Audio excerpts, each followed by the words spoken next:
جو ڈاکٹر حضرات ہیں نا جو یوٹیوب پہ ویڈیوز ڈالتے ہیں، ان سے میں ایک گزارش کروں گا، اللہ کا واسطہ آپ اپنی میڈیکل ٹرمز کو نا دائیں بائیں رکھ کے آیا کرو، اور بہت تمیز سے نا لوگوں کو آسان زبان میں، لوگوں کی زبان میں آپ جو بات سمجھانا چاہتے ہیں سمجھایا کریں۔ میڈیکل ٹرمز انجینئروں کو نہیں پتا ہوتی، میکینک کو نہیں پتا ہوگی، علماء کو نہیں پتا ہوتی، وہ آپ کو پتا ہے تو اس کو تھوڑی دیر کے لیے سائڈ پہ رکھ دیں۔ آپ اتنی زیادہ وہ بھرم مارے ہوتے ہیں، لوگ کہتے ہیں بہت پڑھا لکھا ہے بھائی، بہت ہی کوئی بڑی آیا، سمجھ میں کیا آیا، کیا سمجھایا گیا؟ سمجھ میں تو ہمارے کچھ بھی نہیں آیا، بس یہ ثابت ہو گیا کہ یہ ڈاکٹر صاحب بہت زیادہ پڑھے لکھے ہیں۔ اچھا یہ بھی ثابت بعض دفعہ نہیں ہوتا، آپ کو لگ رہے ہوتے ہیں، وہ دوسرا ڈاکٹر سنے گا تو کہے گا بھائی یہ سوائے ٹرمز کے نا دائیں بائیں گھمانے کے کچھ بھی نہیں ہے، تو ٹرم سے متاثر نہ ہوا کریں۔ تو بعض دفعہ جو 2 نمبر ڈاکٹر ہوتا ہے نا، وہ ٹرمز کا استعمال زیادہ کرتا ہے بھرم میں لینے کے لیے، وہ ٹرمز کا استعمال زیادہ کرتا ہے لوگوں پہ بھرم ڈالنے کے لیے۔ میں اکثر ایک واقعہ سناتا ہوں، پھر میں اصل ٹاپک کی طرف آتا ہوں۔ آپ لوگ بولیں گے کیا مفتی صاحب کس سے لے کے بیٹھ گئے، جو ہمارا بیان تھا وہ رہ جائے گا۔ تو ایک قبلہ حکیم صاحب ہیں، یوٹیوب پہ آتے ہیں، وہ اتنی ٹرمز انگلش میں استعمال کرتے ہیں نا، لوگ کہتے ہیں پہلی دفعہ ہم نے کوئی انگلش بولتا ہوا حکیم دیکھا ہے بھائی، یہ تو بہت ہی کوئی ماہر حکیم ہے۔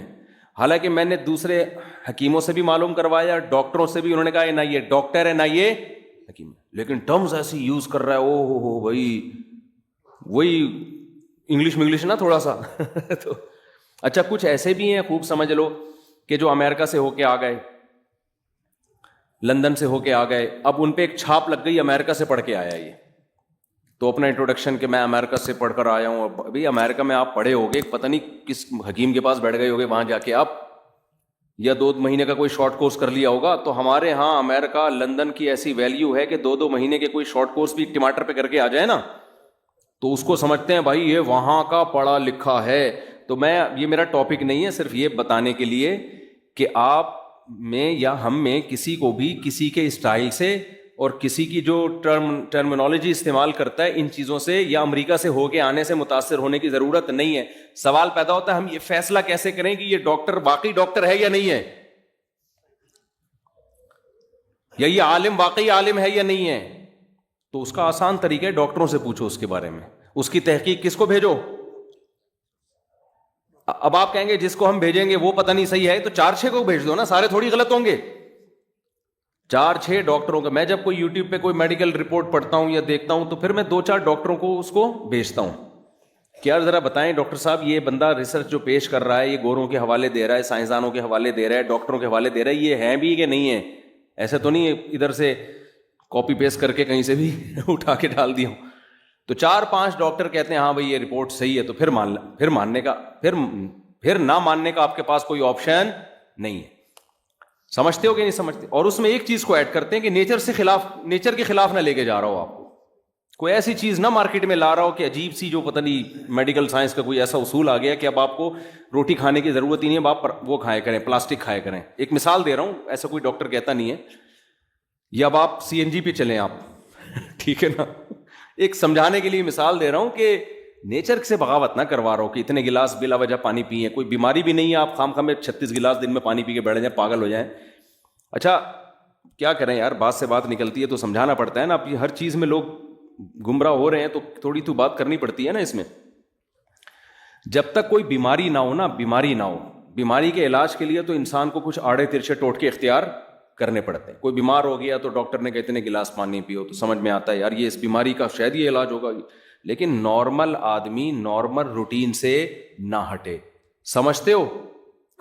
نارمل آدمی نارمل روٹین سے ہٹے گا، ایک چیز ٹھیک ہوگی، 4 چیزیں خراب ہو جائیں۔ نارمل آدمی کا صحت مند رہنے کا وہی طریقہ ہے جو اسلام 1400 سال پہلے بتا رہا ہے، وہ قیامت تک تبدیل نہیں ہو سکتا۔ وہی طریقہ فالو کرو تو انشاءاللہ تمام دوائیں بچوں کی پہنچ سے بھی دور رہیں گی اور بڑوں کی پہنچ سے بھی دور رہیں گے۔ پھر بھی کوئی بیماری ہوتی ہے پھر ڈاکٹر کے پاس جاؤ۔ آج صحت مند آدمی بھی ڈاکٹر سے پوچھ کے کھا رہا ہے کہ میں کتنا کھاؤں اور کتنا پیوں۔ تو کسی کو ڈاکٹر صاحب نے لگا دیا، سارے ڈاکٹر نہیں یہ باتیں کرتے، کچھ کر رہے ہیں کہ اتنے گلاس پانی۔ ایک نے تو یوں کہہ دیا، ایک ڈاکٹر صاحب سے میری ملاقات ہوئی، بڑے اچھے، پرانی بات ہے، اب ان کو نہیں پتا چلے گا کہ میں ان کی بات کر رہا ہوں۔ لوگ کہتے ہیں نا شاید میں کسی کا راز فاش کر رہا ہوں، ان کو 15-20 سال پرانی بات ہو گئی۔ وہ ڈاکٹر صاحب گوشت بالکل نہیں کھا رہے تھے، حتیٰ کہ چکن بھی نہیں کھا رہے، وہ دعوت تھی چکن، ان کے دال چاول پکے ہیں۔ میں نے کہا خیریت، آپ اتنے بڑے ڈاکٹر ہیں، آپ تو گوشت. انہوں نے کہا کہ گوشت کھانے سے کیا ہوتا ہے کہ جی ہارٹ کے مسائل کھڑے ہوتے ہیں. پھر انہوں نے بڑی ایک فلسفہ پیش کیا، بڑی وہ ڈیٹا ویٹا تو ہوتا ہی ہے، ہم لوگ کو تو جاہل لوگ ہیں میڈیکل سائنس میں، ہمیں کیا پتا. تو انہوں نے کہا ایکچولی یوں ہوتا ہے تو پھر یوں ہوتا ہے، تو وہ سبزی ہی کھائے جا رہے ہیں. انہوں نے کہا اس سے جو ہے نا، پھر مثالیں بھی دی. دیکھو وہ جو ہندوؤں کے وہ ہیں، وہ ہندوؤں کے جو لوگ ہوتے ہیں نا، جو بہت سے گوشت نہیں کھاتے، 99 100 سال تک زندہ رہتے ہیں، تو بڑی مجھے اس وقت بھی خیال ہوا. میں نے کہا یار جو کام ہمارے پیغمبر نے کیا ہے نا، وہ ہم ڈاکٹر کے مشورے پہ چھوڑ نہیں. ہمارے پیغمبر نے اونٹ کا گوشت کھایا ہے. میں تو جب حج کرنے گیا نا، اتنا مزہ آیا، کیونکہ حج میں ہمیں مینا میں دنوں میں بھوک ٹائٹ لگتی ہے، کھانا پینا سارے روٹین آگے، اور محنت بہت ہوتی ہے، پیدل چلنا بہت. تو ہمارے گروپ میں ایک مولانا صاحب تھے، انہوں نے بیان کیا. بیان میں بتایا کہ یوم نہر میں رسول اللہ صلی اللہ علیہ وسلم، یہ حدیثیں تو ہم نے پڑھی ہوئی ہیں، لیکن ظاہر ہے وہ بیان کے دوران انہوں نے اس حدیث کو ہائی لائٹ کیا. تو وہ حدیث تھی کہ نبی صلی اللہ علیہ وسلم نے یوم نہر کے دن جب تھک گئے نا، تھک جاتا ہے انسان مینا میں رمی سے فارغ ہو کر، تو آپ صلی اللہ علیہ وسلم نے آپ نے فرمایا کہ یہ یوم نہر ہے، یہ قربانی کا دن ہے، تو 100 اونٹ نہر کیا آپ نے. پھر آپ صلی اللہ علیہ وسلم نے ان 100 کے 100 اونٹوں میں سے تھوڑا تھوڑا گوشت لے کے اس کی یخنی بنوائی ہے، ٹھیک ہے نا. اس کو پہلے زمانے میں ایسا ہی گوشت بنتا تھا، پھر آپ نے اس میں سے پیا ہے. میں سوچ رہا تھا وہ حدیث، جب انسان کو بھوک لگ رہی ہوتی ہے نا، تو وہ حدیثیں جن میں کھانے پینے کا تذکرہ ہے، وہ سن کے بھی بڑا مزہ آتا ہے. تو میں سوچ رہا تھا کہ کیسی آرگینک غذائیں تھیں اس دور میں، ہے بھائی. نہ وہ ڈالڈا ڈل رہا تھا اس میں، صحیح ہے نا، نہ کون سے ڈالڈا کو بیچارے کو بدنام نہیں کرنا چاہتا میں، جتنے بھی کوکنگ آئل ہیں کوئی بھی نہیں تھا. کسان اور کون سا آ رہا ہے، تلو اور پتہ نہیں کون سے، سیدھا اونٹ ہی کی چربی میں پکایا گیا اور آپ صلی اللہ علیہ وسلم نے تناول کیا. تو میں سوچ رہا تھا مزہ کتنا آ جائے گا شدید بھوک میں اتنی فل آف پروٹین چیز جب آپ کھائیں گے اور وہ شوربہ پیئیں گے، اور وہ شوربے میں آئل شامل نہیں ہے. آئل کی وجہ سے کھانا جتنا بے لذت ہوتا ہے نا، اتنا کسی چیز سے نہیں ہوتا. تجربہ کر کے دیکھ لو آپ، گوشت اسی کی چربی میں پکا کے کھا لیا کرو. خیر، تو میں سوچ رہا تھا کتنا مزہ آیا ہوگا یار. اور ہم لوگ کیا کر رہے ہوتے ہیں، بالکل اتنی شدید بھوک میں بھی سموسے پھوڑ رہے ہوتے ہیں ہم بیٹھ کے. نہ ہمیں وہ مزہ آتا ہے اور نہ وہ جسم میں طاقت آتی ہے. تو آپ اگر نبی صلی اللہ علیہ وسلم کی خوراکوں کو دیکھ لینا، تو میں آپ سے یہ عرض کرتا ہوں کہ تمام، ہاں وہ ڈاکٹر صاحب کیا کہہ رہے تھے کہ بالکل بھی گوشت، چکن بھی نہیں کھا رہے وہ. تو میں نے کہا ڈاکٹر صاحب کی اپنی تحقیق ہوگی، ہم تو کھائیں گے، ہم نے تو طبیعت سے پھوڑ دیا.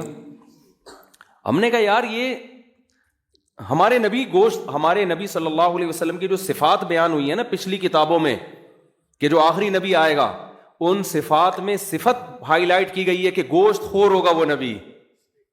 نہیں آئی بات، میرا خیال ہے وہ نبی کیا گوشت، کیونکہ اس دور میں بھی کچھ ویجیٹیرین بھی تھے جیسے آج بھی ہے نا. ارے جب انسان اپنی عقل سے خود سے اپنا لائف اسٹائل متعین کرتا ہے تو ٹھوکرے کھاتا ہے نا. عقل استعمال کی بعض لوگوں نے، انہوں نے کہا ہم انسان ہیں، ہم جانور کا گوشت کیوں کھائیں، ہم جانور کو کاٹیں گے، وہ چیخے گا، اس کا خون نکلے گا، تڑپے گا، یہ ظلم ہے. تو ظلم کے خلاف آواز اٹھائی، اتنی آواز اٹھائی کہ جانور کاٹنے کے اوپر بھی پابندی لگا دی. بہت سے لوگوں کا یہ نظریہ ہے کہ ہم گوشت نہیں کھا سکتے. وجہ اس کی یہ کہ آپ جانور پہ ظلم کیوں کر رہے ہو. ان سے جب پوچھا گیا کہ بھائی جانور بھی تو دوسرے جانور کو کھا جاتے ہیں، تو انہوں نے کہا وہ تو جانور ہے نا، تم انسان ہو، تم میں اور ان میں فرق کیا رہ گیا. جب وحی کے بغیر آپ کھوپڑی استعمال کرتے ہو نا، پیغمبروں کی تعلیمات کے بغیر، تو کھوپڑی آپ کو کبھی بھی بیلنس راستہ نہیں بتاتی. وحی کے بغیر کھوپڑی استعمال کی نا، ہم تو وحی کے آگے ہتھیار ڈال دیتے ہیں. اللہ نے کہا کہ بکرا کاٹ کے کھا سکتے ہو، اللہ اس کو تکلیف ہوتی ہے، اللہ کہتے ہیں میں نے بنایا ہے نا، میں نے بنایا ہے، تمہارے لیے بنایا ہے، تو اس کو زندہ ہی اتنا عرصہ تمہارے کھانے کے لیے رکھا ہے، تو کاٹ کے کھا جاؤ اس کو، ٹھیک ہے نا. اس کا بہترین مصرف ہی ہے کہ یہ کھانے کے لیے بنائے، تمہارے لیے پوری کائنات مسخر کی ہے. کچھ جانور حرام کر دیے، ان میں بھی بڑی حکمت ہے. تو اب انہوں نے کیا سوچا، جو ویجیٹیرین ہیں انہوں نے کہا کہ بھائی یہ تو گوشت تو ہم جانور کاٹتے ہیں، تڑپتا ہے، پھر یوں ہوتا ہے، پھر یوں ہوتا ہے، تو یہ تو ظلم ہے. تو ان کو بتایا گیا شیر بھی تو حملہ کرتا ہے نا، وہ بھی کھاتا ہے، گوشت خور جانور ہے. تو انہوں نے کہا بھائی وہ تو شیر ہے نا، اس کے پاس تو عقل نہیں ہے، تو وہ تو جانور ہے نا، تم تو انسان ہو نا. تم جب سبزی پہ گزارا کر سکتے ہو تو پھر تم گوشت کیوں کھاتے ہو؟ عقل کا غلط استعمال کیا اور گوشت جیسی مرغوب چیز سے انسان کو محروم کر دیا۔ کچھ لوگوں نے کیا کیا، انہوں نے کہا نہیں یہ تو نیچر ہے، گوشت انسان کی نیچرل خوراک کا ایک حصہ ہے۔ انہوں نے عقل کا غلط استعمال کیا، انہوں نے کیا کیا کہ اتنا ظلم جانوروں پہ۔ ابھی چائنا کی ایک ویڈیو آئی تھی یار، مجھے تو بددعائیں نکلی ہے اس شخص کے لیے، کتے کو پکڑ کے آگ میں لٹکا دیا۔ دیکھو آپ تھوڑی دیر کے لیے آگ کے قریب اپنی انگلی لے کے جاؤ، آگ سے زیادہ تکلیف دہ دنیا میں کوئی چیز نہیں ہے۔ تبھی تو اللہ نے آخرت میں نافرمانوں کے لیے آگ کا عذاب رکھا ہے، اس سے زیادہ تکلیف ہوتی نہیں کسی چیز سے۔ تو آپ تھوڑی دیر کے لیے، اور کتے کو اٹھا کے کیا کرتے ہیں، لٹکا دیا زندہ اور نیچے سے آگ جلا دی۔ کیا مار کے کر دو یار، یہ کام تو مار کے کر دو آپ۔ یعنی ایسے گوشت خور بنے کہ کتے اور گائے کا فرق ختم کر دیا، لال بیگ بھی کھائے جا رہے ہیں۔ اور جانور، ایک فریق نے کیا کیا، جانور پر اتنا رحم کہ جانور کھاؤ ہی نہیں، اور دوسرے فریق نے کیا کیا کہ جانور پر رحم ہی نہیں کرتے۔ وہ زندہ کتا چائنا میں اور کوریا میں زندہ کتا جلتی ہوئی کڑھائی میں ڈالا جاتا ہے، زندہ کتا۔ آپ اندازہ لگاؤ یار، زندہ مرغے ڈال دیے جاتے ہیں۔ ہم جب مرغا ذبح کرتے ہیں نا، پہلے جان نکالتے ہیں اس کی، پھر اس کو آگ کہیں بھی گرم پانی میں ڈالیں یا کچھ بھی کریں، لیکن آپ یوٹیوب پہ ویڈیوز دیکھ سکتے ہیں، زندہ مرغا اٹھا کے کڑھائی میں ڈال دیا، پھر وہ نکالا اس کو، وہ زندہ ہے، تڑپ رہا ہے، اس کے بال نکال رہے ہیں جی، اب گرم ہو گیا نا تو اب بال نکلیں گے اس کے، اب اس کی کھال ادھیڑ رہے ہیں زندہ تڑپتے ہوئے کی۔ تو یہ بھی انتہا کیوں ہے؟ یہ بھی وحی کی پیغمبر کو فالو نہ کرنے کا نتیجہ ہے یہ۔ اور یہ بات خوب اچھی طرح ذہن میں رکھیں، اسلام نے جو حلال جانوروں کو کاٹ کے کھانے کا حکم دیا نا، اس میں ایک بہت بڑی حکمت، بہت ساری حکمتیں ہیں، پھر کریں گے انشاءاللہ اس پہ، اچھا کروں گا انشاءاللہ، ٹھیک ہے۔ تو اسلام نے جو یہ حکمت بتائی ہے نا، بہت ساری حکمتیں، ایک بڑی حکمت یہ بھی ہے کہ دیکھو یہ بھی جانوروں پہ رحم ہے۔ جتنے حلال جانور ہیں نا، حلال جانور، جب آپ ان کو ذبح کرتے ہو، حلال جانوروں میں شعور بہت کم ہے۔ ہم بقرعید میں دیکھتے ہیں ایک گائے کٹ رہی ہے، دوسری اس کے کھڑی ہوئی دم لائف کو انجوائے کر رہی ہوگی، وہ اس کو پتہ ہی نہیں کہ میری بہن کے ساتھ کیا ہو رہا ہے، اس میں خوف پیدا نہیں ہوتا۔ کبھی کبھار کوئی بدک جائے وہ شور شرابے کی وجہ سے۔ یہاں دیکھ لو آپ، اجتماعی قربانیاں ہوتی ہیں، ایک گائے کاٹ رہے ہیں، وہ دوسری لائف کو کیا کر رہی ہے، انجوائے، دم ہلا رہی ہے۔ دور سے دیکھا حسینائیں بال سکھا رہی ہیں، قریب جا کے دیکھا بھینسیں دم ہلا رہی ہیں، صحیح ہے نا۔ ٹھرکی لوگ جو ہے نا، ان کو کہیں بھی کوئی چیز ہلتی بھی نظر آئے نا، پہنچ جاتے ہیں کہ شاید کچھ حسینائیں ہیں، پتہ چلے تو بھینسیں تھی جو کیا کر رہی تھیں، دم ہلا رہی تھیں۔ تو بھینس کٹ رہی ہوگی، اس کے قریب کھڑی ہوئی بھینس کیا کر رہی ہوگی؟ جانور پہ وحشت نہیں ہوتی حلال جانوروں میں۔ بکرا کاٹ رہے ہو، ساتھ میں بکرا کھڑا ہوا ہوگا، اس کو پتہ ہی نہیں کہ کیا ہو رہا ہے، کیونکہ وہ بہت زیادہ ذہین نہیں ہوتے، ان میں خوف نہیں پیدا ہوتا۔ جب تک گلے پہ چھری چل کے کٹ کے خون نکلنا نہیں شروع ہو جاتا، ان کو تکلیف نہیں ہوتی۔ لیکن جو حرام جانور ہیں، ان میں اللہ نے شعور بہت، اکثر میں شعور بہت زیادہ دیا ہے۔ آپ ایک کتے کو قتل کرو گے نا، دوسرا خوف سے پاگل ہونا شروع ہو جائے گا۔ آپ دیکھ لو یوٹیوب پہ ویڈیوز دیکھو، چائنا میں ایک کتے کو مار رہے ہیں، دوسرا زمین پہ جھک جھک کے دم ہلا کے گویا یہ رحم کی اپیل کر رہا ہوتا ہے کہ خدا کے لیے میرے ساتھ یہ سلوک مت کرو۔ اس پہ ترس آ رہا ہوتا ہے، آپ کو وہ ترس آ رہا ہوتا ہے کہ کیا کر رہے ہو۔ جو بندر کھاتے ہیں، آپ ویڈیوز دیکھ لو، اب تو یوٹیوب پہ سب کچھ پڑا ہوا ہے، بندر کا مغز کھایا جاتا ہے نا، جو بندر کو پکڑ کے لاتے ہیں، بندر کیسے بھاگنے کی کوشش کر رہا ہوتا ہے، انسان کو اس پہ ترس آتا ہے، انسان کو ترس آتا ہے کہ اس کو پتہ چل گیا کہ میرے ساتھ کیا ہونے والا ہے۔ وہ ذہین جانور ہے نا بندر۔ اس وقت انسان کہتا ہے اللہ تیری کتنی بڑی رحمت ہے جانوروں پر۔ اسلام جانوروں پر بھی بہت بڑی رحمت ہے کہ وہ جانور جو انتہائی ذہین ہے، جن کو اندازہ ہو جاتا ہے کیا ہونے والا ہے، ان کو مارنے کی بھی اسلام نے اجازت نہیں دی ہے۔ اس کو پہلے سے اندازہ، ترس آئے گا آپ کو۔ آپ بندروں کی ویڈیوز دیکھ لو جن کو کاٹنے کے لیے لے کے جا رہے ہیں، ایسا تڑپ رہا ہے نا، ایسا بھاگنے کی کوشش کر رہا ہے۔ گائے تو ہمارے یہاں قربان گاہ میں جا رہی ہوتی ہے، وہ سمجھ رہی ہوتی ہے کہ لائف میں کیا، میں پکنک پہ جا رہی ہوں، میں اس کو لٹاؤ گے بھی نا تو بھی اس کو نہیں پتا چلتا کہ میرے ساتھ کیا ہونے والا ہے۔ وہ ٹانگیں تو ماریں گی، ظاہر ہے، وہ تو رسیاں بندھی ہوئی ہیں اس کی۔ مرغے کو آپ کاٹو, ہم تو کاٹتے ہیں نا کبھی ذبح کر کے کھاتے ہیں, تو دوسرا مرغا کھڑا ہوا ہوگا, وہ مرغیوں کے چکر میں لگا ہوا ہوگا, اس کو پتہ نہیں ابے بھائی تو بھی ابھی آنے والا ہے. آپ کو اگر کوئی کہہ دے کہ پھانسی کے پھندے پہ لٹکنا ہے, آپ شادیوں کے چکر میں پڑو گے؟ ہے بھائی, ابھی آپ نے چھری کے نیچے آنا ہے, کتنی حسین لیلائیں گزر رہی ہوں, آپ بولو گے بھائی میری جان بچاؤ, میرے بھائی لیٹا ہوا ہے. مرغے کو آپ کاٹ رہے ہو, ایک کاٹا, دوسرا کاٹا, تیسرا کاٹا, چوتھے مرغے کو سمجھ جانا چاہیے نا کس کا نمبر آئے گا, میرا. بالکل لفٹ نہیں کرائے گا آپ, حتیٰ کہ آپ چھری گلے پہ رکھ کے تھوڑی سی چلا کے چھوڑو گے, فوراً مرغیوں کے پیچھے بھاگے گا وہ, اس میں خوف پیدا نہیں ہوتا. ہاں ایک چیز ہوتی ہے کہ مرغی کو آپ لٹا کے نا اس کے اوپر تنکا رکھ دو, وہ آرام سے پڑی رہے گی, لیکن وہ نفسیاتی اس پہ ایک وہ ہوتا ہے کہ پتہ نہیں کیا ہو رہا ہے, لیکن اس کو وہ موت کا خوف نہیں ہوتا. لیکن آپ کتوں میں اگر ایک کو مارو گے نا, دوسرے کو اندازہ ہو جائے گا میرے ساتھ غلط ہونے والا ہے. ایک کو آپ کڑھائی پہ پھینکو گے, دوسرے کو اندازہ, وہ رحم کی اپیل کر رہا ہوتا ہے, رحم کی اپیل کر رہا ہوتا ہے کہ خدا کے لیے میرے ساتھ یہ ظلم مت کرو. یہ بھی اسلام کی ایک رحمت ہے. تو دیکھو بیلنس ہے نا اسلام میں. بعض ہندوؤں نے کیا کیا کہ گوشت سے ہی انسان کو محروم کر دیا, بعض نے کیا کیا, جو گوشت خور ہیں انہوں نے انسان پر, جانوروں پر ایسا ظلم کرنا شروع کر دیا کہ ذبح کیے بغیر ہی بس کڑھائی میں زندہ ڈال دو.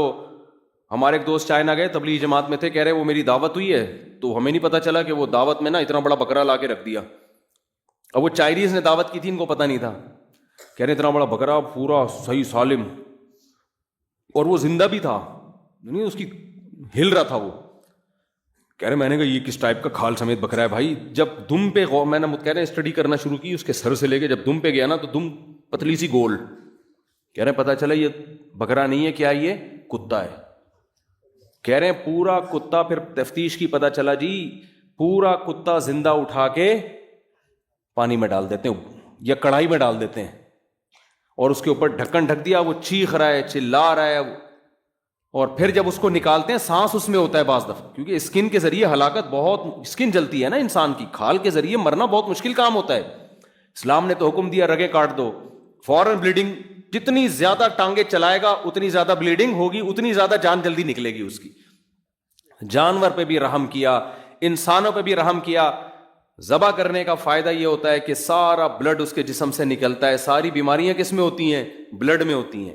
ہے بھی ناپاک اور گندی چیز بلڈ, کپڑوں پہ لگ جائے تو نماز نہیں ہوتی. تو انسان کا بھی فائدہ ہے, اسے بلڈ سے پاک گوشت مل گیا, اور جانور پر بھی یہ رحم ہے. سمجھتے ہو کہ نہیں سمجھتے ہو؟ تو خیر میں اپنی بات کی طرف آتا ہوں. تو میں بتا رہا تھا کہ وہ ڈاکٹر صاحب کہہ رہے تھے گوشت بالکل بھی نہیں کھانا چاہیے. تو میں ڈاکٹر سے بدگمان نہیں ہوا, میں نے کہا ہوگی ان کی تحقیق, ہم تو بھائی وہی کام کریں گے جو 1400 سال سے چلتا ہوا. اور اسلام میں تو گوشت کی اتنی اہمیت ہے, اگر ہم گوشت چھوڑ دیں ہماری تو مذہبی تہوار ہی ختم ہو جائیں گے. ہر تقریب میں تو گوشت ہے اسلام میں. اسلام میں کھانا زیادہ کھانا پسندیدہ کام نہیں ہے, لیکن جتنا کھانے کا تذکرہ ملتا ہے گوشت کا ملتا ہے ہمیں. یعنی جو تقریبات میں, مثال کے طور پر بقرعید تہوار ہے یا نہیں ہے, اس میں کیا کھلا رہا ہے اسلام؟ دال چاول کھلا رہا ہے. ابے کرسمس میں عیسائی لوگ کیا کھاتے ہیں؟ جو بھی ان کی کھیر کیک ویک یہی کھائیں گے نا. ان کی ہندو لوگ کیا کھاتے ہیں؟ سب جو ان کا تہوار ہوتا ہے مٹھائی کھا لیں گے نا اس میں. اسلام میں کسی تہوار میں مٹھائی, یار ایک تو آپ پہ بولنے پر گوشت نہیں کھاؤ گے تو پھر یہ حال ہوگا. یہ لڈو کھا کے جو بیٹھے ہوتے ہیں نا وہ سست ہوتے ہیں, گوشت کھاؤ گے تو پھر دیکھو آپ کا اسٹائل کیسا ہوگا. تو اسلام میں بقرعید کے بیان کا رخ چینج ہو گیا, لیکن بھائی مفید باتیں ہی ہو رہی ہیں, میرا خیال ہے غلط بات نہیں ہو رہی. اسلام میں بقرعید والے دن تہوار ہے نا بہت بڑا, تو کیا سوئیاں کھانے کا حکم ہے, مٹھائی کھانے کا حکم ہے, لڈو کھانے کا حکم ہے؟ گوشت. اور ہمارے نبی صلی اللہ علیہ وسلم بہت تھوڑا کھایا کرتے تھے, خوراک سے آپ کو رغبت ہی نہیں تھی. لیکن بقرعید والے دن امی عائشہ کیا فرماتی ہیں, پہلا نوالا ہمارے نبی کے حلق مبارک میں جانور کے, قربانی کے جانور کے گوشت کا جاتا تھا. اس وقت تک کچھ کھاتے نہیں تھے کہ اللہ نے آج ضیافت کی ہے, آپ کی کسی نے ضیافت کی ہو اور آپ پہلے سے پیٹ بھر کے آ جاؤ, میزبان کو غصہ آئے گا کہ نہیں آئے گا؟ تو اللہ نے آج ضیافت کی ہے تو ہم ابتدا کس سے کریں گے؟ گوشت سے. تو کتنی ترغیب ہو گئی نا گوشت کھانے کی. اس دن 4 دن روزہ رکھنا حرام کر دیا اللہ نے, بقرعید کے 4 دنوں میں 10 تاریخ کو، 11 تاریخ کو، 12 تاریخ کو، 13 تاریخ کو روزہ حرام ہے. کیوں حرام ہے؟ آپ گوشت نہیں کھا سکتے اگر آپ روزہ رکھ لو گے. یہ جو 4 دنوں میں روزہ حرام ہے اس لیے تھوڑی کہ دال چاول سے اوائڈ کروانا ہے آپ کو. آپ دال چاول نہیں کھا سکیں گے، آپ کھچڑی نہیں کھا سکیں گے، آپ ایکچولی سیلڈ خوراک میں یہ جو آج کل چل رہا ہے نا، چل رہا ہے، میں ڈاکٹروں کا مذاق نہیں اڑا رہا بھائی، وہ ان کی اپنی فیلڈ ہے، ان کو کرنے دو، کھائیں آپ سیلڈ ویلڈ بھی کھائیں. تو ایکچولی وہ یوں، ابے بھائی اللہ کہہ رہا ہے کہ 4 دن تمہیں روزہ اس لیے حرام ہے کہ میں تمہیں بکرے کاٹ کاٹ کے کھلا رہا ہوں اور تم کمبختو روزہ رکھ کے بیٹھ جاؤ گے. یہ گویا اللہ کی میزبانی کی توہین ہے. گوشت کھاؤ تم ان 4 دنوں میں، 3 دن قربانی کی اور چوتھا دن بھی تکبیرات تشریق کا، ایام تشریق، اس میں بھی روزہ حرام کے چوتھے دن تک بھی گوشت چل رہا ہوتا ہے.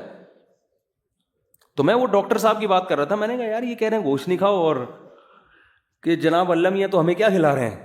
بقرعید کا مطلب ہم کیا کھائیں پھر؟ اللہ میاں ہماری بقرعید تو ختم، ہمارے نبی تو بقرعید والے دن کھجور بھی نہیں کھا رہے، صحیح نا، جو آپ کی اہم خوراک تھی. اور دوسرا اسلام میں تہوار کیا ہوتے ہیں؟ وہ جو ہے عقیقہ ہے، خوشی ہے نا. عید کے دن تو سب اجازت ہے کہ آپ کچھ بھی کھا لیں، کھجور کھا لیں، گوشت کھا لیں. دوسرا ہے عقیقہ. عقیقے میں بھی کیا حکم ہے میرے بھائی؟ کبھی حدیث میں دیکھا آپ نے؟ حدیث میں آتا ہے اولم ولو بشاتن، سوری عقیقے میں آتا ہے کہ 2 بکرے یا 2 دمبے یا گائے کے 2 حصے، گائے کے بھی 2 حصے بھی ہو سکتے ہیں، یہ لڑکے کی طرف سے، اور لڑکی کی طرف سے 1 بکرا یا گائے کا 1 حصہ. وہاں بھی نہیں ہے کبھی آپ نے سنا ہو کہ بھائی کسی مفتی صاحب نے عقیقہ کا بتایا ہو کہ بھئی آپ کے ہاں بچہ پیدا ہوا ہے، لڑکا ہے تو مٹھائی کے 2 ڈبے، لڑکی ہے تو مٹھائی کا 1 ڈبہ. وہ ہمارے کلچر کا حصہ ضرور ہے لیکن اسلام میں اس کی کوئی ترغیب بولو نہیں ہے. اسلام اگر عقیقے کے موقع پر کھلان دے پلان دی بات کرتا ہے تو اولم ولو بشاتن، اگرچہ 1 بکرا ہی کیوں نہ ہو. ابے میں ولیمے کی حدیث کو یہاں لگا دیتا ہوں عقیقے پہ، ابھی ولیمے کی طرف آ رہا ہوں. تو اس میں بھی جانور، خوشی میں کیا گوشت کھاؤ اور گوشت کھلاؤ. ہم کیا کر رہے ہوتے ہیں خوشی میں؟ مٹھائیاں بانٹ بانٹ کے لوگوں کو گیس کا مریض بنا رہے ہوتے ہیں. ہمارے حضرت مٹھائی بالکل نہیں کھاتے تھے. حضرت تو ایک ٹرم استعمال کرتے تھے، وہ ممبر پہ نہیں استعمال کر سکتے. مٹھائی کا حضرت نے بڑا ریکارڈ لگایا ہوا تھا، ایسا ریکارڈ تھا اگر آپ وہ حضرت کا وہ ملفوظ سن لیں تو آپ مٹھائی کھانا چھوڑ دیں. آپ وہ اتنے خلاف تھے نا مٹھائی کے. تو اس میں بھی ہم کیا حکم دیا گیا ہے؟ اور پھر اسلام میں کھلانے کی ترغیب وہ ولیمے میں بھی ہے. اسلام میں ولیمے کے علاوہ کوئی اور دعوت کا کانسیپٹ نہیں، یعنی ترغیب ہی نہیں ہے. وہ آپ کریں دعوت، پابندی نہیں ہے، لیکن جو ترغیب ہے کس کی ہے؟ ولیمے کی. تو حدیث میں آتا ہے اولم ولو بشاتن، ولیمہ کرو اگرچہ 1 بکرا ہی کیوں نہ ہو، بکری یا بکرا کچھ بھی یا دمبا.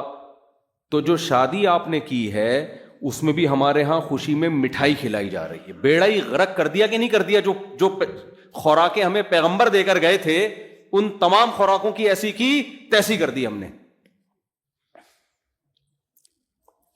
ہمارے نبی کیا کہہ رہے ہیں؟ ولیمہ کرو اگرچہ، یعنی تم نے شادی کی ہے نا تو مٹھائی نہیں ہے. شادی کی ہے تو کیا کرو تم؟ ایک ہی دعوت ہے اسلام میں. بارات کو تو اسلام مانتا ہی نہیں ہے نا، یہ تو ہندوؤں میں رہنے کے بعد آئی ہے نا. لڑکی رخصت ہو رہی ہے تو لڑکی کے ابا بارات کر رہے ہیں، یہ تو اسلام میں ہے ہی نہیں. لڑکی والے کھانا کھلا رہے ہیں، وہ ہے ہی نہیں. اس وقت تو ایسا ہوتا تھا مسجد میں یا کہیں بھی مجمع میں نکاح ہوا، بس ہو گیا نکاح، جب رخصتی ہوگی تو آپ دلہن کو لے کے گھر چلے جانا، پورا مجمع آپ کے ہاں پہنچے گا، کل لڑکا کھانا کھلائے گا رخصتی کے، جیسے بھی قبائلی علاقوں میں ہوتا ہے. تو وہاں بھی کیا حکم دیا جا رہا ہے؟ ترغیب جو دی جا رہی ہے کس کی دی جا رہی ہے؟ گوشت کی. اس کے ابھی آلٹرنیٹ ہم نے کیا نکال لیا؟ مٹھائی. تو مجھے بتاؤ جس مولوی کو یہ حدیثیں معلوم ہو وہ ڈاکٹر کے مشورے پہ گوشت چھوڑے گا؟ وہ دنیا چھوڑ دے گا، وہ گوشت نہیں چھوڑے گا. بولے گا بھائی ہمارا تو مذہبی بات بات پہ گوشت کھا بھی رہا ہے، گوشت یعنی ہمیں کھلا بھی رہا ہے اور کھلانے کی ترغیب بھی دے رہا ہے، تو ہم کیسے آپ کی بات مان لیں ڈاکٹر صاحب کائنڈلی. تو مجھے بچپن سے ہی نا ڈاکٹروں کی وہ باتیں جو نیچر کو اپیل ہی نہیں کرتی، میں کبھی بھی ان سے متاثر نہیں ہوا.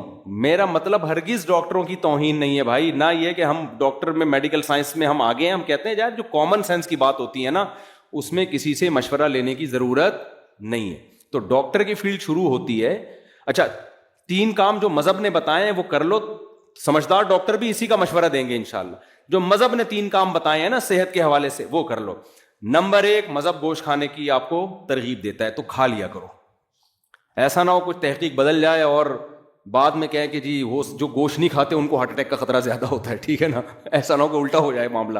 تو جو کھا رہے ہو تو اپنی ذمہ داری پہ مر جاؤ, کوئی مسئلہ نہیں ہے. تو پہلی بات گوشت نہ چھوڑو.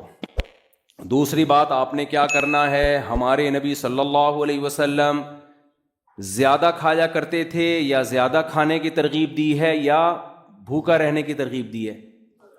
کم کھانے کی نہیں, بھوکا رہنے کی. کم کھانا تو بہت, کم کھانے کا مطلب کھائیں. ہمارے نبی کی جو سیرت ہے وہ ہے اے اللہ ایک وقت کھانے کو ملے تو شکر ادا کروں اور ایک وقت بھوکا رہوں میں تو صبر کروں میں. سمجھتے ہو کہ نہیں سمجھتے؟ اور آپ صلی اللہ علیہ وسلم نے فرمایا, میری امت میں, جو حدیث کا مفہوم میں اپنے الفاظ میں بیان کر رہا ہوں, آپ نے فرمایا خیر القرون قرنی ثم الذین یلونہم ثم الذین یلونہم, سب سے بہتر میرا زمانہ ہے, پھر اس کے بعد والا, پھر اس کے بعد والا. پھر آپ نے فرمایا یفش الکذب, جھوٹ پھیل جائے گا, یعنی برائی آنا شروع. اور انہی برائیوں میں آپ نے بتایا کہ جھوٹی گواہیاں, اور انہی میں آپ نے بتایا کہ لوگ زیادہ کھانا شروع کر دیں گے. یہ نہیں فرمایا کہ حرام کھانا شروع کر دیں گے, نا نا نا نا, حلال کھائیں گے مگر زیادہ. تو اس زیادہ کھانے کو بھی کس میں شامل کیا جا رہا ہے؟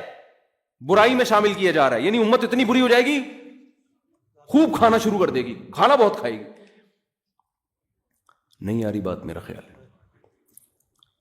تو کم کھانے کی ترغیب ہے, کم کھانے کی ترغیب ہے. اتنی ترغیبات ہیں نا کم کھانے کی کہ ہمیں تو اپنے بارے میں ایسا لگتا ہے کہ یار پتہ نہیں ہمارا ہوگا کیا.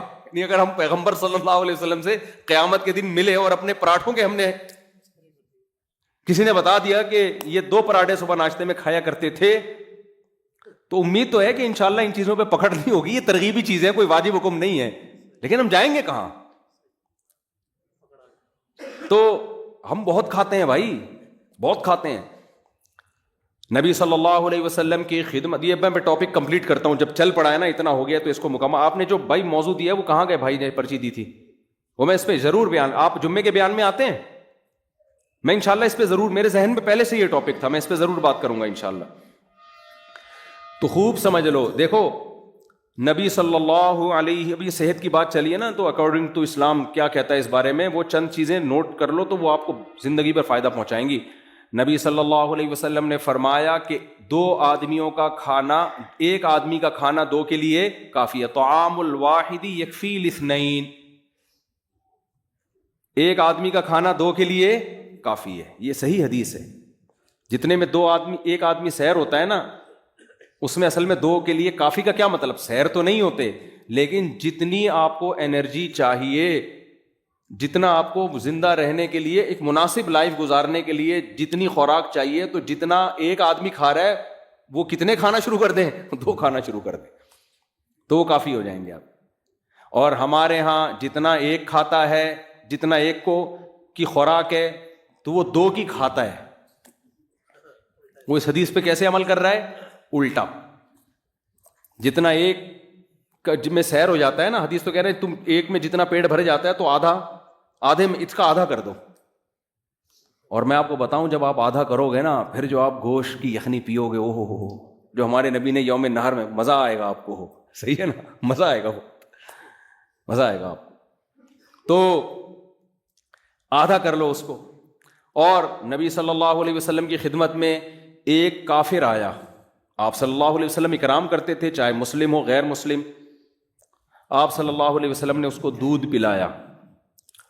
ہمارے یہاں دودھ پیا جاتا ہے ناشتہ کرنے کے بعد, 2 پراٹھے کھانے کے بعد, پھر آپ 1 گلاس دودھ پیتے ہیں اور کہتے ہیں کہ کیلشیم ملے گا, فیٹ ملے گا. کچھ بھی نہیں ملے گا اس سے, ٹھیک ہے, اس کی کھانچے کہیں ہے ہی نہیں جہاں جا کے یہ فٹ ہو. ہم جو نبی کی سیرت میں دودھ دیکھتے ہیں نا, اس میں 2 چیزیں نظر آتی ہیں ہمیں. ایک تو شدید بھوک میں بھوک مٹانے کے لیے دودھ پیا گیا ہے, یعنی دودھ ایز اے کھانا استعمال کیا گیا ہے. ہمارے ہاں دودھ کو کھانا بولتے ہی نہیں ہے. دودھ جب شدید بھوک لگ رہی ہوگی نا تو پہلے خوب بریانی اور نہاری طبیعت سے پھوڑنے پھاڑنے کے بعد پھر کہیں گے, کیونکہ حکیم صاحب نے کہا ہے کہ رات کو دودھ پی کے سونا چاہیے, لہذا پھر دودھ پی کے سو کے ایک دن دھماکے کے ساتھ پھٹ پھٹا کے ہلاک ہو جائے گا. تو ہم نبی کی سیرت میں دیکھتے ہیں, غزوہ احد میں دیکھو نا, سب صحابہ کو شدید بھوک تھی, تو حضرت ابو ہریرہ رضی اللہ تعالیٰ عنہ کو نبی نے حکم دیا یہ دودھ کا ایک پیالہ آیا ہے نا, تو شدید بھوک تھی صحابہ کو, 2-2 3-3 دن کے سے بھوک لگ رہی تھی, پیٹ پہ پتھر باندھے ہوئے تھے. تو آپ نے کیا فرمایا؟ حضرت ابو ہریرہ کہتے ہیں کہ ایک ہی پیالہ تھا, تو نبی صلی اللہ علیہ وسلم نے حکم دیا کہ دائیں طرف سے پلانا شروع کرو. تو کہتے ہیں میں نے سوچا کہ میں اتنا مجھے بھوک لگ رہی, میرے حصے میں تو کچھ بھی نہیں آئے گا, اللہ نے برکت اتنی رکھی تو سب نے سیر ہو کے پیا اس کو. حضرت ابو ہریرہ کے وہ برکت دے دی اللہ نے, ایک معجزہ نبی کا ظاہر ہوا. حضرت ابو ہریرہ نے پیا, کہتے ہیں اور پیو اور پیو, سیر ہو گئے حضرت ابو ہریرہ رضی اللہ تعالیٰ عنہ. اس طرح کی اور بہت ساری ہمیں مثالیں ملتی ہیں کہ شدید بھوک میں بھوک کس سے مٹائی ہے؟ دودھ سے. پھر دودھ جزو بدن بنتا ہے اور ایسا ٹھا کر کے جا کے باڈی کو لگتا ہے نا.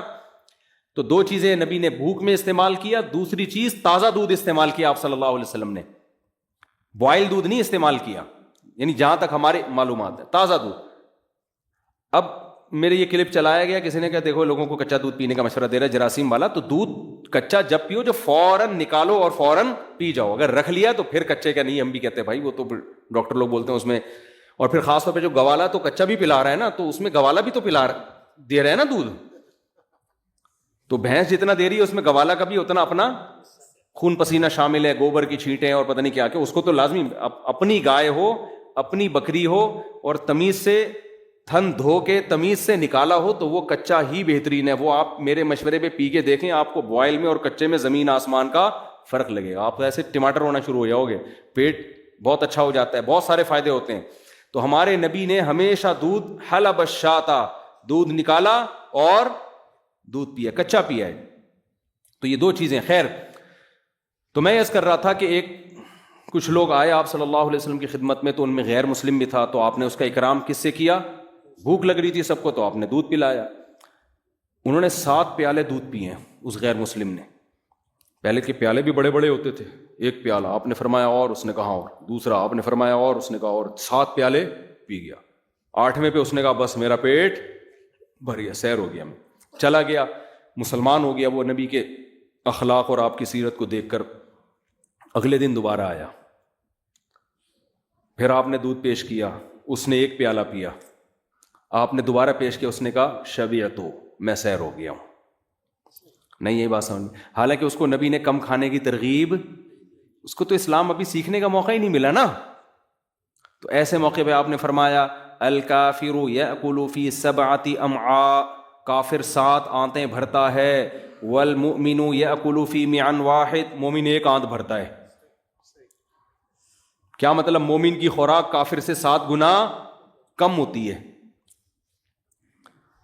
ان صحابی کو نہ یہ پتا تھا کہ اس کو میڈیکلی مجھے کوئی فائدہ ہوگا اس کا, یہ بھی نہیں معلوم تھا. کوئی ڈاکٹر تھے اس زمانے میں سمجھانے والے؟ نہ انہوں نے نبی سے کم کھانے کی ترغیبیں سنی تھیں. کیا مطلب؟ اب حدیث کا آج لوگ کہتے ہیں کہ آج تو کافر کم کھا رہا ہے, مسلمان طبیعت سے پھوڑ رہے ہیں, تو یہ تو معاذ اللہ حدیث غلط ہو گئی. پھر تو خوب سمجھو حدیث کا منشا کیا ہے, کہ مسلمان شہوت پرست نہیں ہوتا, کافر شہوت پرست ہوتا ہے, اس کی خواہشات رکتی نہیں ہے, کبھی کھایا جائے گا کھایا جائے گا. آج جو کافر کم کھا رہے ہیں نا, ان کو ڈاکٹر لے کر آئے ہیں اس پر, جبکہ مسلمان اگر کم کھاتا ہے ڈاکٹروں کے مشورے کی ضرورت نہیں ہے, اس کی ویسے ہی اللہ نے دنیا سے بے رغبتی رکھی ہے کہ بھائی کیا ہے سارا دن جگالی کرتے رہو, بس ٹھیک ہے نا, چند دیوالے ہو گئے, نیند بھی کم آتی ہے اس سے, انسان کم کھاتا ہے تو چاقو چوبند رہتا ہے. تو جتنے بھی ہمارے اکابر بزرگ گزرے ہیں ہندوستان میں, آپ دیکھ لیں ان کی خوراکیں بہت تھوڑی تھیں. کیوں تھوڑی تھیں بھئی؟ وہ ان کو دین کے کام کرنے ہیں, وہ کہتے ہیں زیادہ کھاؤ تو نیند آتی ہے, تو کھاؤ اتنا نا جتنا افورڈ کر سکو. تو خواہشات سے انسان نکل جاتا ہے. تو آج جو کافر تھوڑا کھا رہے ہیں نا, وہ ڈاکٹروں کی رپورٹیں ہیں, ڈاکٹروں کے مشورے ہیں. ورنہ اگر صحت کا معاملہ نہ ہو تو پھر کافر خواہشات نفسانیہ میں زیادہ ہوتا ہے, مسلمان کم ہوتا ہے. تبھی تو دیکھ لو نا زنا کتنا زیادہ ہے وہاں پہ, وہ تھوڑی عورت کے بغیر گزارا کر سکتے ہیں. یہاں 30-35 سال عمر ہو جاتی ہے, شادی نہیں ہوتی, اور گزارا بہت سے لوگ چلا رہے ہوتے ہیں. تو مسلمان میں آج بھی خواہشات نفسانیہ پہ کنٹرول دوسروں کی نسبت زیادہ ہے. بات یہ ہے کہ ان کو موٹیویشن مل رہی ہے ڈاکٹروں سے, ہمیں نہ مذہب سے مل رہی ہے اور نہ ڈاکٹروں سے مل رہی ہے. ڈاکٹر صاحب کو آپ کسی دعوت میں لے جائیں, آپ سے زیادہ ڈبل, وہ ڈاکٹر جو میرا بیان نہیں سن رہے ان کی بات کر رہا ہوں, وہ آپ سے زیادہ ڈبل, آپ جائیں وہ سگریٹ پی رہے ہوں گے, تو آدمی کہتا ہے یار جب اتنی نقصان دہ تو یہ کیوں پی رہا ہے بھائی. ٹھیک ہے نا. تو اب خوب سمجھو, نبی صلی اللہ علیہ وسلم نے کیا فرمایا, مسلمان ایک آنت بھرتا ہے اور کافر 7 آنتیں بھرتے ہیں, یعنی اس میں خواہشات نفسانیہ کم ہوتی ہیں. تو آپ نے ان صحابی کو اپریشیٹ کیا کہ نہیں کیا؟ اگر یہ عمل غلط ہوتا تو آپ ان سے کہتے کہ تم جب کافر تھے تو تم نے 7 پیالے پیے تھے, تم نے اسلام قبول کر کے صرف 1 پیالہ پیا, یہ بالکل ٹھیک نہیں ہے, اس سے تمہارے جسم میں کمزوری ہو جائے گی. نہ نہ نہ. حالانکہ نبی صلی اللہ علیہ وسلم امت مسلمہ کو کمزور دیکھنا نہیں چاہتے. اگر یہ چیز کمزوری کا سبب ہوتی تو ہمارے نبی کیا فرماتے کہ کمزور مومن اللہ کو طاقتور سے زیادہ محبوب ہے, لہذا کم کھاؤ تاکہ کمزور ہو جاؤ. ہم تو یہ دیکھتے ہیں پیغمبر کی سیرت میں کہ آپ نے فرمایا المؤمن القوی احب الی اللہ من المؤمن الضعیف, کمزور مومن, طاقتور مومن اللہ کو کمزور سے زیادہ محبوب ہے. اس کا مطلب ہمارے نبی ہمیں طاقتور دیکھنا چاہتے ہیں, کمزور نہیں دیکھنا چاہتے, پھر بھی کم کھانے کی ترغیب دے رہے ہیں. تو میڈیکلی اکارڈنگ ٹو اسلام یہ پروو ہو گیا کہ کم کھانے سے طاقت زیادہ آتی ہے. یہ ثابت ہو گیا کہ نہیں ہو گیا؟ دونوں چیزوں کو اگر آپ ملاؤ. پھر اگر کوئی ڈاکٹر کہتے کہ پھوڑتے جاؤ, کہتے نہیں ہے ڈاکٹر, میں ایک مثال دے رہا ہوں. اس کا مطلب بھائی تم ہمیں وہ بات بتا رہے ہو جو اسلام کی تعلیمات کے بالکل اگینسٹ ہے. تو آپ کی تحقیق کل بدل سکتی ہے. آپ کی تحقیق کیا ہو سکتی ہے کل؟ ہمارے نبی نے کم کھایا, اور کتنی زوجہ کی آپ کی ایک وقت میں 9. صحابہ کم کھاتے تھے اور اتنی بھاری بھرکم تلواریں اٹھا کے میدان جنگ میں لڑتے تھے. تو میں 2-3 باتیں بتا رہا تھا کہ پہلی بات, گوشت کو خوراک کا حصہ بناؤ, یہ ہمارے مذہب کی ترغیب ہے.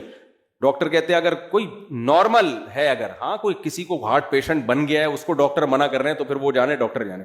اسلام تو نارمل لوگوں کی بات کر رہا ہے نا. ابے کوئی شوگر پیشنٹ بن گیا, اس کو تو کھجور بھی نقصان دے گی نا.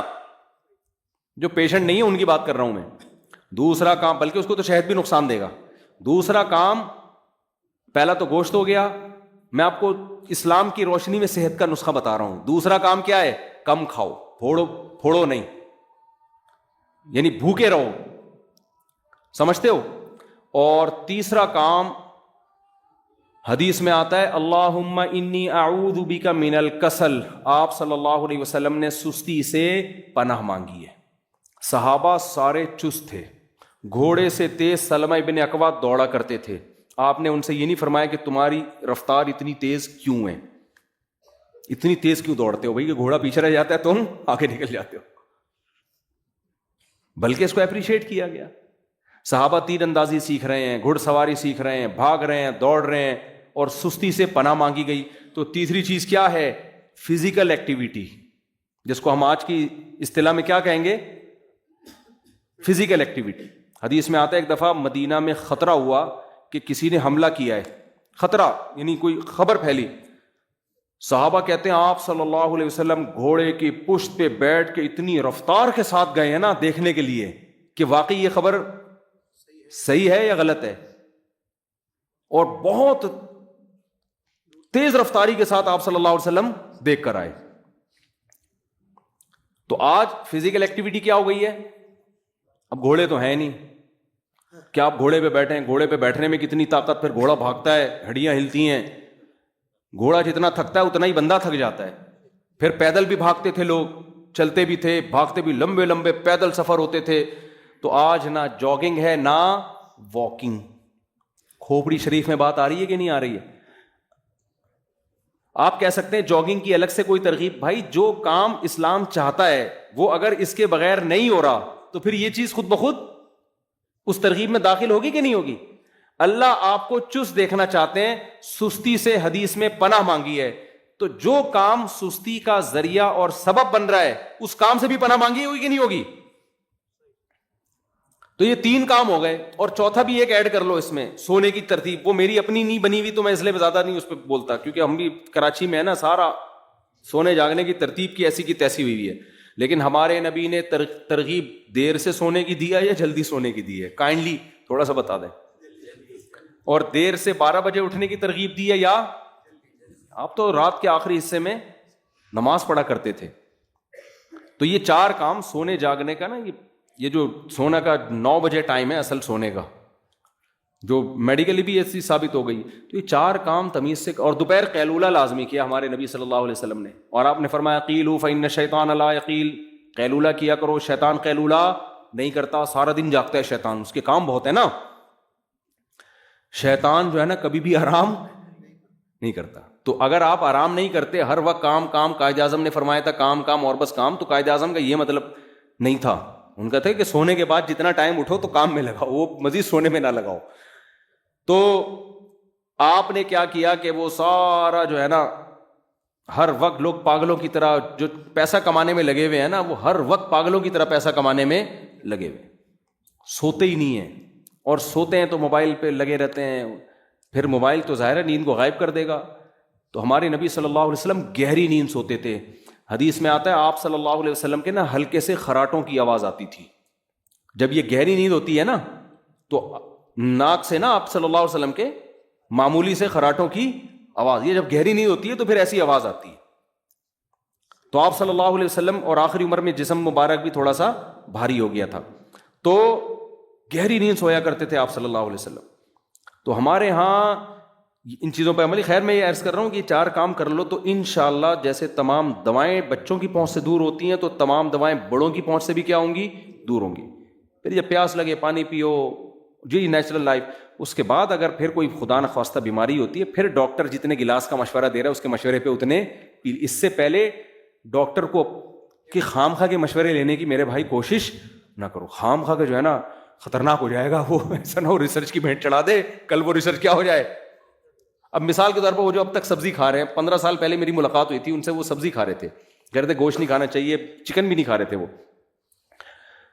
تو اب اگر بالفرض ریسرچ چینج ہو گئی, نہیں یہ گوشت کھانا چاہیے سبزی نہیں کھانی چاہیے, تو وہ تو کہیں گے یار ہم نے تو 20 سال کیا کر دیے, لوگ دعوتوں میں چکن بھی پھوڑ رہے ہیں, دمبے بھی چربی ڈال ڈال کے پکا کے پھوڑ رہے ہیں, اور ہماری ایسی کی تیسی, محروم ہو گئے.